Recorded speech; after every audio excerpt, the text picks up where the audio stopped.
Ау. Па мали, побркал. Нашиот актер Тони Михајловски глуми во српскиот филм Парада, чија премиера е закажана на 31 октомври. Во филмот група геј активисти се обидуваат да организираат парада на гордоста во Белград. За обезбедување на парадата активистите го ангажираат познатиот мафијаш Лимун, во чија улога е Никола Која. Лимун тргнува на пат по земјите во регионот со цел да ги ангажира и неговите познаници со кои во текот на 90-тите војувал и тргувал. Меѓу нив е и Азем, албанец од Косово, чија улога ја игра нашиот познат актер Тони Михајловски.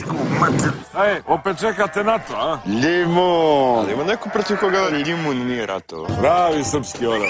Не баш српски.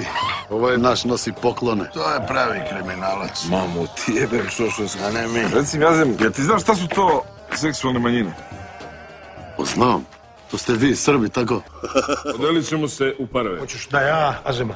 Jeste vi pederi? Не. Zakuni se, moja zvijezdo sreće, Rekli smo jedan normalan i jedan peder. danas niko rastaviti neće. Morao sam da prihvatim taj posao.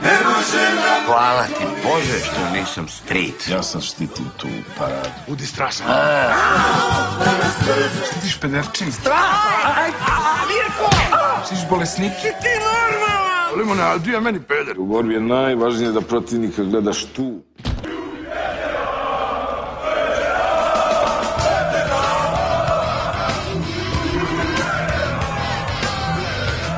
Ima nas tačno 7.